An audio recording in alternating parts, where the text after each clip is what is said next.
Now you're official. Okay, where can I put that? You can put it anywhere. There we go. Okay, good afternoon, everybody. First of all, I want to take this opportunity again, the very same that I start every press conference, is to thank the media for being here. It's very, very important. And it's really important because of the fact that we try to get out twice a day and one media briefing a day, the best information that we have at this time. Today, I've got to let the public know that, because I know there's a lot of the public here, this is specifically for media to be able to answer questions. I'm not going to take any questions from the public, but what I will tell you is Gary Hammond from the M&R, and if Gary can put up his hand, he's the control guy. He will stay around and answer any of your questions individually, and he'll take you through the maps.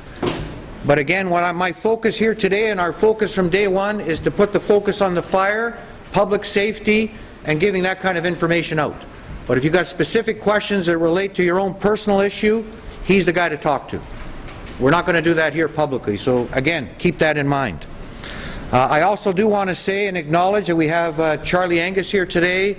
I've got Councillors Doody, Curley, Marks and Black, and if I miss somebody, I apologize. But again, we thank them for coming, because I know they've been keeping very, very current. As well as I do want to say, and I don't see him here, but if he is here, he can put up his hand. I know Ontario Hydro has got a huge presence in Timmins, and Mark Bender is here. And again, Mark won't be speaking today, but if anybody has any specific questions as it relates to hydro, he's the guy to direct them to. We're going to have 4 speakers today, very similar to what we've had over the past couple of days, which will just give you an update from where we were at this time yesterday at 2 o'clock to where we are today. So I'm just going to make a few points very quickly. We are making progress despite yesterday's strong winds, so I don't think I have to emphasize that. I think anybody who was out yesterday knows we had strong winds, warm temperatures. To date, there's no property losses to report. Fire is still 30 to 35 kilometers away from the city of Timmins. Currently, M&R has deployed 25 4-person fire ranger crews from Ontario, with an additional 20 4-person crews from BC joining the suppression efforts tomorrow. Full area assault will continue today, and again, I'm not going to speak for the M&R, but because of those winds yesterday, they had challenges with air support. Cooler temperatures today with forecasted rain will assist in the ongoing suppressions. Lighter winds and changes in wind direction are helping today's fire suppression efforts, and again, M&R can speak on that. Fire suppression efforts are being concentrated on both sides of Kenogami Lake, and priority remains on value protection, with over 200 structures being protected by way of sprinkler systems. I've been out to view them. They're very, very well done. Very, very well done. I want to emphasize that with the aggressive suppression effort, the city of Timmins is in no imminent danger. The other thing I want to stress here today is, and I saw some pictures this morning, and again, at some point in time, I'm hoping M&R or other officials can address this. We're not going to be able to do it today because I'm just raising this, but we have people who are flying over and taking pictures with their own personal aircraft. Again, if we do not let the emergency services do the job that they're out there to do, that's the last thing we need, is some kind of an incident or something that impedes that. So again, I know everybody's concerned, but you've got to let these people do their job. They're the best. They're the best at it. I'm very, very impressed with what I've seen from M&R. It's a good time to remind everyone of the need to be prepared for emergencies in general. So this was something that was really promoted back a few years ago. Again, if you talk to the fire chief or others, they will be able to provide you that, because I'm hearing people who are concerned about that. So if you want to re-educate yourself on emergency preparedness, there's all kinds of documentation out there to help you to do that. This means having an emergency kit and a plan, so you know what to do if call comes in or if someone knocks at your door at 2 a.m. The fact the city declared a state of emergency doesn't mean we are planning to evacuate Timmins. It means that we are at the ready with external support should the situation worsen. At this juncture, there is no immediate threat, but it doesn't hurt to be prepared.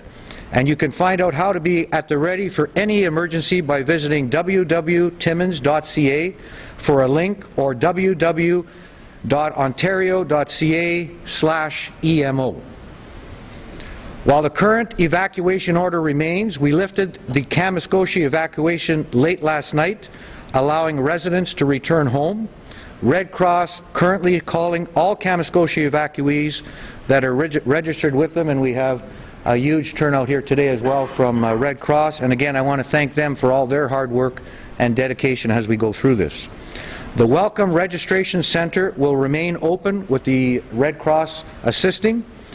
Old Mill Campground was evacuated yesterday due to Timmins Fire 15, not 9, 15. So it's a brand new fire. And again, I believe M&R can touch on that. I'm not sure what they'll touch on, but they can touch on that if they like in their remarks. To date, an estimated 800 people have been evacuated from cottages, camps, campgrounds around Timmins. Highway 144 and Highway 101 continue to be closed. The airport manager is here again today. There are no airport-related issues. All flights are on schedule. If they're not on schedule, it's got nothing to do with the fire. An emergency area order remains in place. An outdoor water ban, and I drove around quite a bit this morning. I see all kinds of people watering their lawns. There's a water ban in place. Street sweeping, in fact, from a city perspective, we got complaints about this yesterday because we were doing street sweeping, which entails some water. We finished our day off yesterday sweeping. Monday there will be no street sweeping until this has gone by us. I would ask car washes and car dealers to consider water conservation measures if they can. Today's municipal hazardous waste has been cancelled and will be rescheduled. This situation is a fast-moving, and so information changes at a drop of a hat. So people who were here yesterday heard me say, I drove down 101, I drove down 144, the fire had not crossed.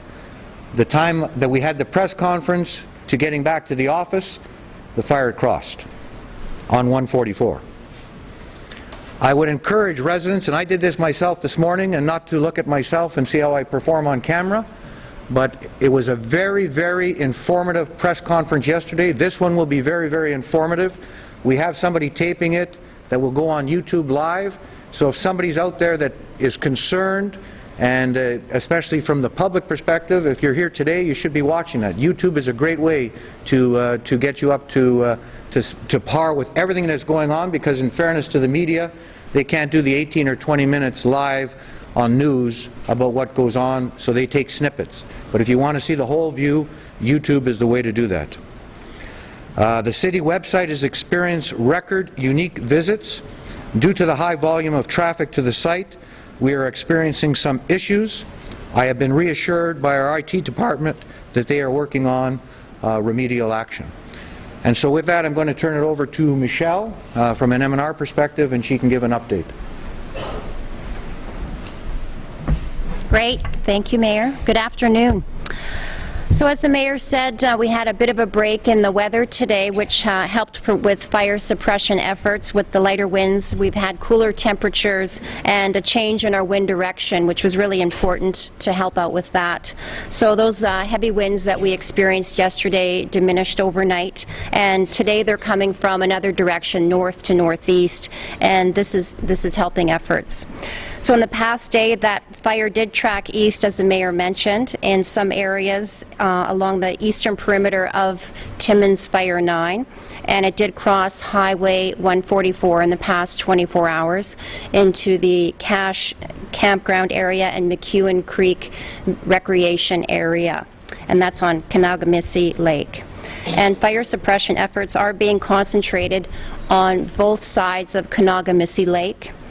And the fire has not grown to the north toward the city of Timmins in the past 24 hours. So the fire is, in hectares, it's 41,210 hectares estimated, and that's about 70 kilometers long. So if you're thinking of when you're driving in your car 70 kilometers, how long that would take you, that'll give you a sense of the size of the fire. And the average width of the fire is approximately 8 to 10 kilometers wide. At this time, the fire is still approximately 2 kilometers south of Highway 101. And as was mentioned, it is approximately 30 to 35 kilometers. Yeah, sorry about that. And at this time, it's approximately 30 to 35 kilometers away from the city of Timmins. So our values protection efforts are continuing today, and as well with fire line construction along the fire. And we're protecting the values, the resources, the buildings on a prioritized basis. Approximately 200 structures have been protected from this fire. Smoke alerts that have been issued throughout the area are still standing, although you've seen the skies clear quite a bit in the last day. Road closures continue for Highway 144 and Highway 101, and the fire hazard remains high to extreme across the province today. We do still have a restricted fire zone in place for the entire Northeast region, and the emergency area order that went out a few days ago is still in place. Today we have 25 four-person fire ranger crews from Ontario battling this fire, and we have an additional 24-person crews arriving from British Columbia today, and they'll be on the fire line with the Ontario crews tomorrow, and that represents about 180 persons on the fire line. We have no evacuations that have been declared today, and we have an estimated 800 people who've been evacuated from cottages, campgrounds, and camps around Timmins. Thank you. And if I could ask Mark DePazzi from the OPP to just update the media and people on your efforts. Thank you, Mr. Mayor. Good afternoon. The OPP remains committed to enhancing public safety for all those affected by this event. We are maintaining a diligent control of the affected areas. Property owners should rest assured of that fact. 360-degree patrols are underway in a structured and seamless manner. They continue 24/7. Property owners or persons with a legitimate interest linked to any properties affected within the affected area are urged to respect the intent of the evacuation order. It is in place for your protection and the protection of your property.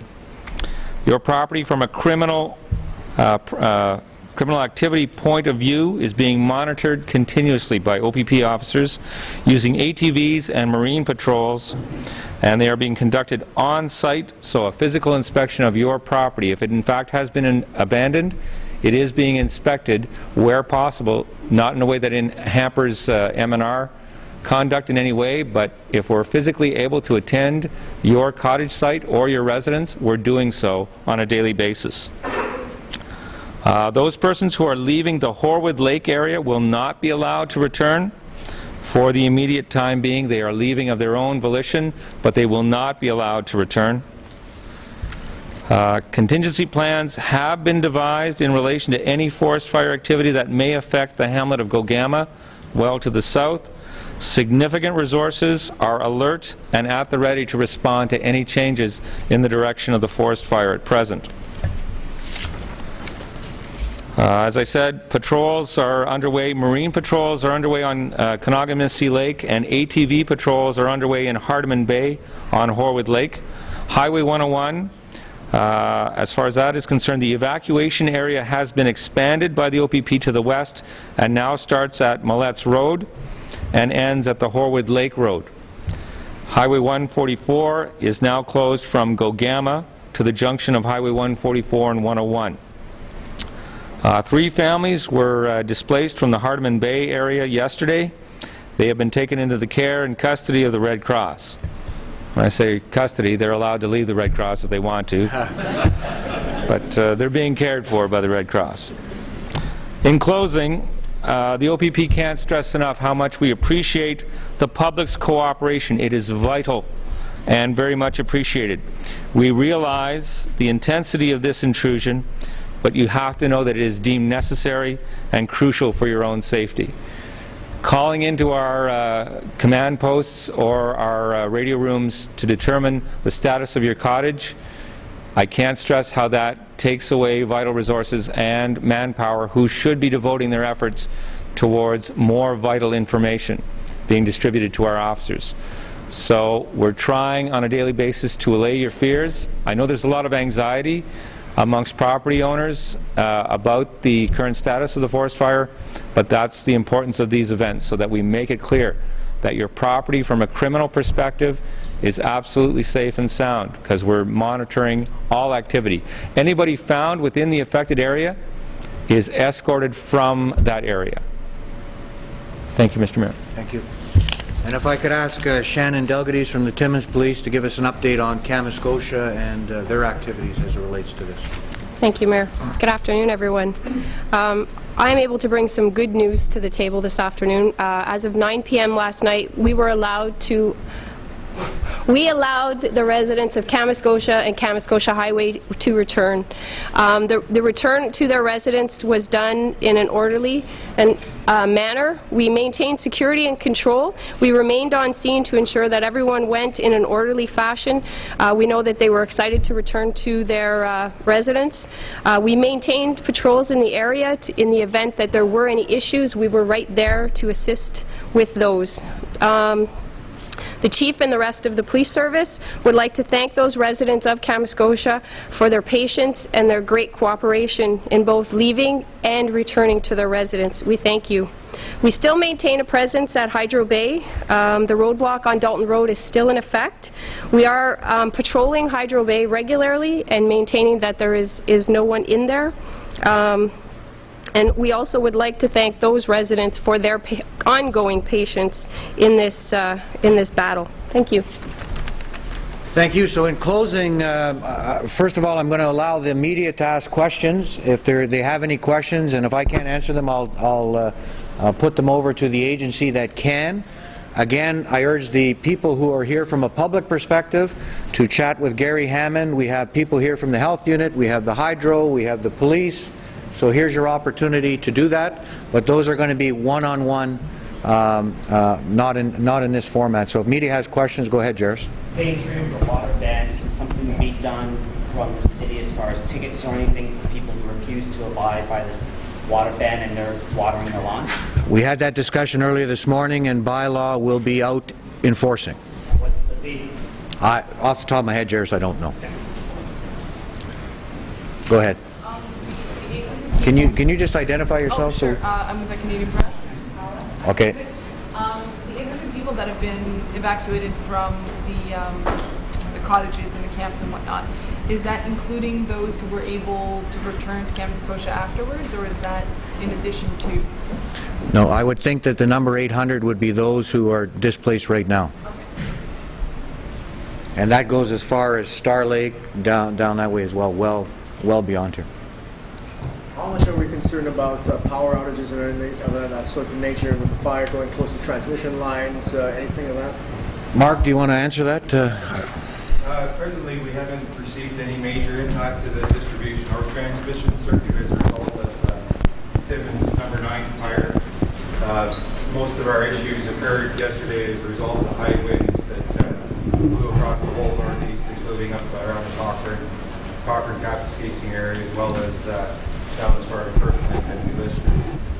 But so far, our main concern is the transmission circuit that runs from Timmins out to Weston Lake towards Folliet. We have plans in place in the event that things don't go